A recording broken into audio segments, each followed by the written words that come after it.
بسم اللہ الرحمن الرحیم. اکادمی اسٹوڈیو میں آپ سب احباب کو خوش آمدید.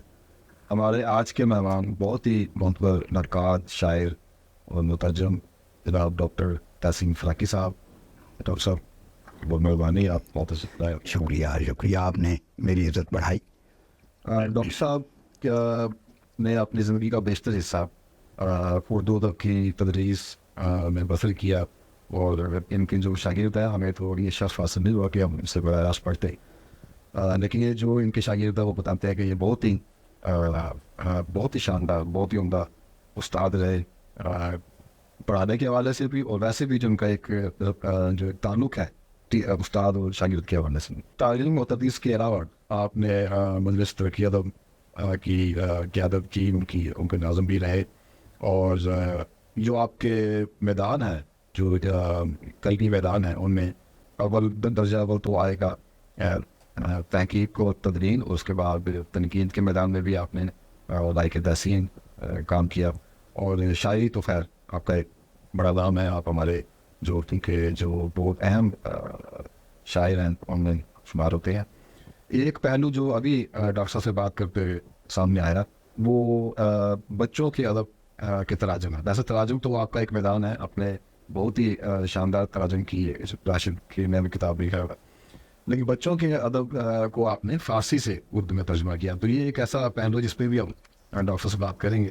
ڈاکٹر صاحب بات شروع کریں گے ہم آپ کی زندگی کے جب شروع کے سفر سے، بچپن کہاں گزرا، کتاب سے نفس سے تعلق کیسے بنا، اور اس کے بعد پھر تعلیم، اور پھر آپ کی جو پیشہ ورانہ یہ قصہ، اس کے بعد پھر ہم آپ کی کتاب جی آپ سے بچپن سے.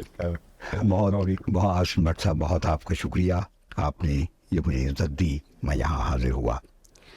بات یہ ہے کہ اللہ کے فضل سے بچپن ہی میں صورتحال ایسی رہی کہ ہمیں اچھا ماحول ملا. میرے والد جو تھے وہ خود تدریس کے پیشے سے وابستہ تھے، ٹیچر تھے، لہٰذا ہمارے گھر کا ماحول جو تھا وہ علمی ماحول تھا، اور وہ علمی ماحول ایسا تھا کہ اس میں سمجھیے کہ ہم نے اپنے زندگی کے آغاز ہی میں جب تھوڑا سا ہوش سنبھالا تو ہمارے گھر میں جن لوگوں کا نام لیا جاتا تھا جو ادب سے متعلق تھے، ان میں فارسی کے کچھ شعراء کا نام لیا جاتا تھا اور اردو کے کچھ شعراء کا نام لیا جاتا تھا. چنانچہ مثلاً رومی کے نام سے اور سعدی کے نام سے، جو آپ کو معلوم ہے کہ فارسی کے بڑے جید نام ہیں، بڑے نام ہیں، ان سے ہمارا تعارف جو ہے وہ، اور اس کے ساتھ ساتھ اقبال کے ساتھ. یعنی میرے والد کو فارسی ادب سے تو لگاؤ تھا ہی، لیکن اقبال کے تو وہ عاشق تھے. لہٰذا کلام اقبال جب میں تھوڑا سا بڑا ہوا اور میری آواز بھی اچھی تھی تو میرے والد نے مجھے اقبال کی، والد جبریل کی 2-4 غزلیں یاد کروائیں اور کہا کہ ان کو یاد کرو اور مجھے ترنم کے ساتھ سنایا کرو. تو میں یہ بھی اس زمانے میں، وہ پھر اسکول میں بھی میں ترنم سے چیزیں سناتا رہا. لیکن پھر ایک مرحلہ ایسا آیا، جب میں ترنم سے شعر تو میں مشاعروں میں شرکت کرتا ہی رہا، شاعری سناتا رہا، لیکن ترنم کو میں نے بطور، کیونکہ میں نے یہ محسوس کیا کہ بعض اوقات شاعری اتنی اپنے اندر وہ قوت نہیں رکھتی جسے ترنم جو ہے اس کے ذریعے اس کو پر کرنے کی، اس خلا کو کوشش کی جاتی ہے. آج ہم، اگر آپ کوئی اعتراض ہو تو آج ہم چاہیں گے کہ آپ ریکارڈ کا حصہ بنائیں اس کو. نہیں، آج تو شاید میں اس کے لیے، میرا گلا بھی ٹھیک نہیں ہے، میں کسی اگلے مرحلے پہ کروں گا. آپ سے بے تکلفی میں کہہ رہا ہوں، لیکن یہ ضرور ہے کہ شاعری آپ کو سناؤں گا میں، اور اس کے علاوہ باقی جہتوں پہ. تو میں یہ عرض کر رہا تھا کہ میرے والد جو ہیں ان سے ہم نے، اچھا پھر دوسرا یہ کہ تلاوت کرتے تھے، بلا ناغہ تلاوت کرتے تھے. چنانچہ قرآن حکیم سے جو شغف ہوا اور جو الحمدللہ اب تک ہے، جس کی وجہ سے ایک دینی مزاج بنا، اس میں بھی ہمارے والد کا حصہ ہے. تو پھر اساتذہ ایسے ملے اسکول کے زمانے میں جن کا ادب مسئلہ تھا.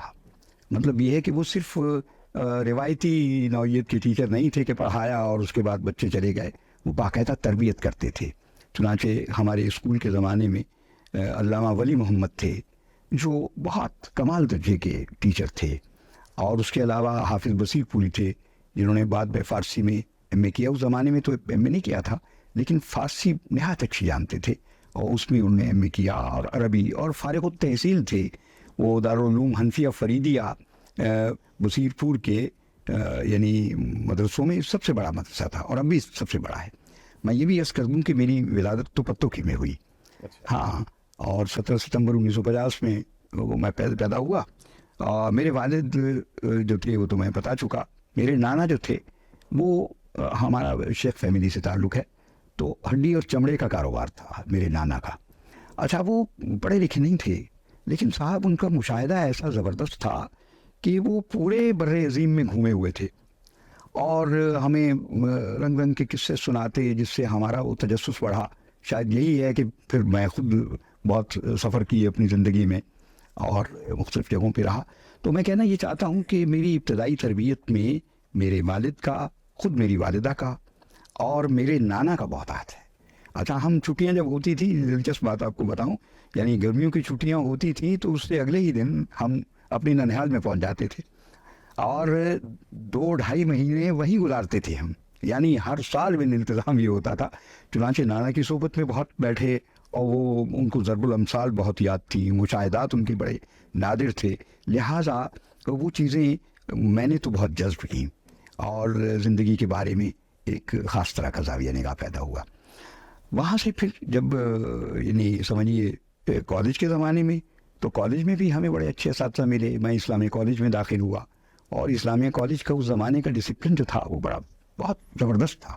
یعنی کوئی تصور نہیں کیا جا سکتا تھا کہ کوئی کلاس آپ کی چھوٹ جائے. نہیں, مثال کے طور پہ ایک دن پہلے نوٹس لگ جاتا تھا کہ کل مثلاً ہسٹری کے پروفیسر صاحب نہیں آئیں گے اور ان کی جگہ فلاں صاحب جو ہیں وہ کلاس لیں گے.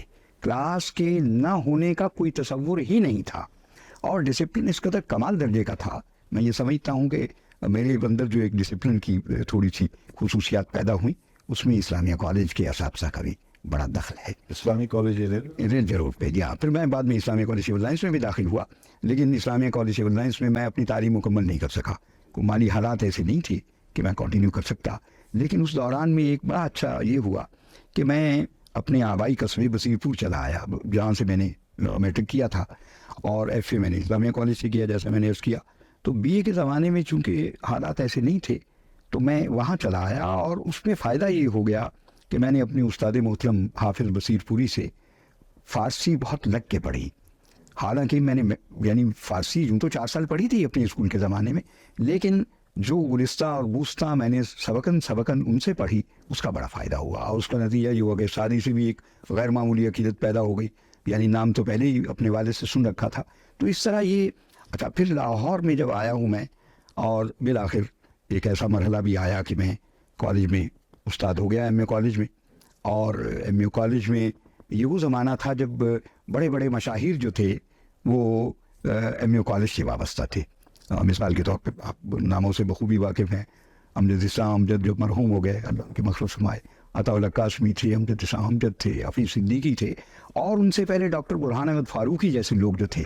اچھا, تو میں تو خوش قسمت ہوں کہ اپنے لاہور کے قیام میں, اور لاہور میں اب تو سمجھیے درمیان کا 3 سال کا عرصہ جو میں نے ایران میں بسر کیا, کیونکہ 3 سال کے لیے میں تہران یونیورسٹی میں چلا گیا تھا بطور وزٹنگ پروفیسر, اور Urdu and Pakistan studies chair پہ میں گیا تھا. تو لیکن اس سے پہلے جن لوگوں سے میں نے بہت فیض حاصل کیا, ان میں ایک بڑا نام جو ہے ڈاکٹر برہان احمد فاروقی کا ہے. اور اس کے ساتھ ساتھ ایک اور بزرگ تھے, عمر میں مجھ سے بہت بڑے تو شاید نہیں تھے, لیکن فارسی کا ایسا کمال درجے کا ذوق رکھتے تھے اور تصوف کے ساتھ ایسا لگاؤ تھا. یعنی میری مراد حافظ افضل فقیر سے ہے, ان سے. اور فارسی کا ادب تو گھول کے پی لیا تھا انہوں نے. اور کیا فارسی, کیا عربی, کیا انگریزی, ان تینوں زبانوں پر, اور پنجابی, اردو میں تو کلام کہا انہوں نے, لکھا مضامین لکھے بڑے اعلیٰ درجے کے لکھے. تو اسی طرح شعراء میں مثلاً تو غیر ہوشیار پوری کہ یہاں بہت جانا رہا میرا, ان کی یہاں لاہور میں ہے, ان سے بھی. اچھا, اسی طرح عابد علی عابد کو میں نے اسلامیہ کالج میں پہلی دفعہ سنا. تو مطلب یہ کہ یہ ایک پورا سلسلہ تھا. تو میں اس اعتبار سے اپنے آپ کو خوش قسمت سمجھتا ہوں کہ میں نے بڑے بڑے لوگوں کی آنکھیں دیکھی. اذان دانش کے پاس بہت بیٹھا, ان سے بہت فیض حاصل کیا. اور تو یہ 3-4 بزرگ جو ہیں, ان سے میں سمجھتا ہوں, حالانکہ میں اس وقت اسلامی وہاں سے ایم اے کالج کے بعد میں پنجاب یونیورسٹی میں آ گیا تھا, لیکن ان لوگوں سے برابر میرا رابطہ رہا. تصنیف و تعریف کا سلسلہ.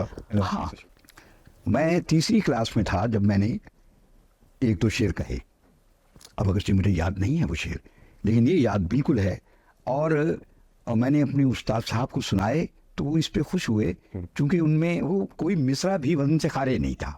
اور یہ تو آپ کو معلوم ہے کہ شاعری ایک ایسی چیز ہے جس کے بارے میں ایک روایتی سا جملہ ہے اگرچہ، جو میں آپ کی خدمت میں پیش کروں گا، اور جو آپ کو معلوم ہے کہ poets are born not made.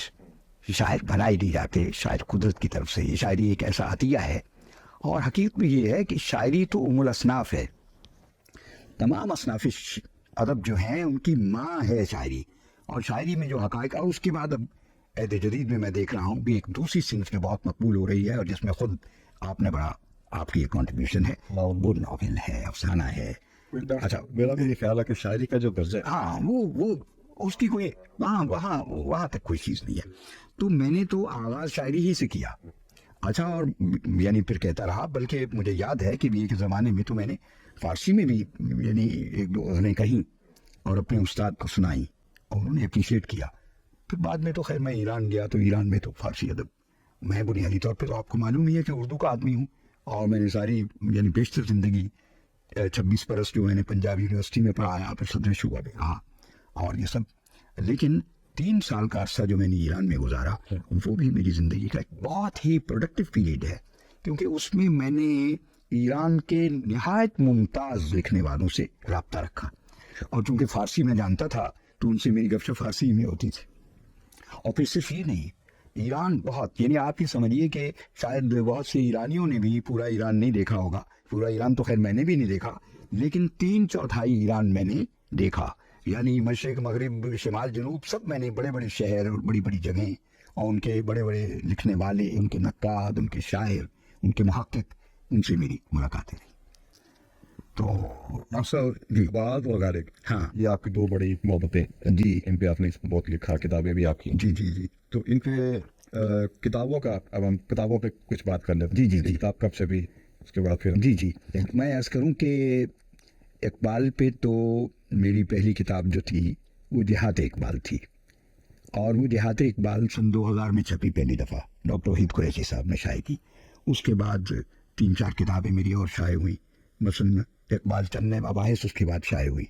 اچھا، اس دوران میں ایک عجیب بات ہوئی کہ مجھے معلوم ہوا کہ علامہ نے ایک انگریزی میں آرٹیکل بیدل اور برگساں کے تقابل پہ لکھا تھا. چنانچہ اقبال میوزیم سے وہ آرٹیکل مجھے ملا، اور وہ انگریزی میں تھا اور شکستہ انگریزی میں تھا. اتفاق سے اس وقت وہ کتاب میرے پاس نہیں ہے، چھپا نہیں ہوا تھا. نہیں چھپا تھا. یعنی آپ یہ سمجھیے میں نے اس کا سن متعین کیا ہے کہ وہ گمان یہ ہے کہ 1916 میں علامہ نے لکھا، کیونکہ یہ وہ زمانہ تھا جب وہ عجمی تصوف کے حوالے سے اور اس کے منفی اثرات پر گفتگو کر رہے تھے. تو یہ بیدل ان دا لائٹ آف برگساں ان کے ہاتھ کے 38 پیجز ہیں، اور وہ 38 پیجز نہ صرف میں نے محفوظ کر دیے بلکہ ان کا اردو میں ترجمہ بھی کیا. پہلے تو انہیں انگریزی ہی میں ایڈٹ کیا میں نے، اس پر ایک مفصل دیباچہ لکھا اس کے بعد. لیکن صاحب وہ میں سمجھتا ہوں کہ اقبال کی عملی تنقید کا ایک ہی بڑا نمونہ ہے، ورنہ اقبال نے اس طرح مضامین نہیں لکھے. اقبال کا تو چھپوایا کیوں نہیں تھے؟ کہ آپ کی کیا خیال میں کیا وجہ سب کچھ وہ ہو گیا؟ میرا خیال یہ اقبال کی بہت سی چیزیں ان کی زندگی میں گم ہوئی، یہ واقعہ ہے.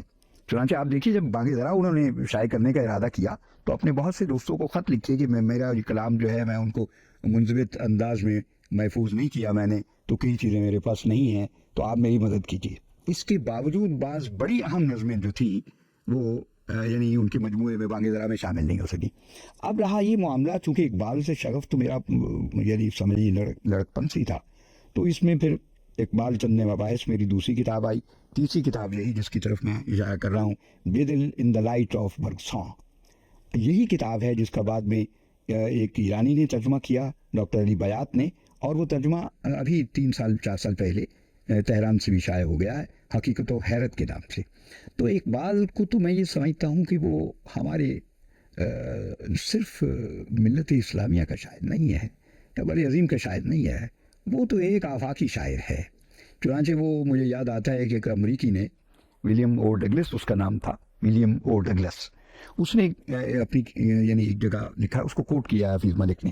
کہتے ہیں کہ دو Iqbal was a son of Pakistan, we of America also claim ہم.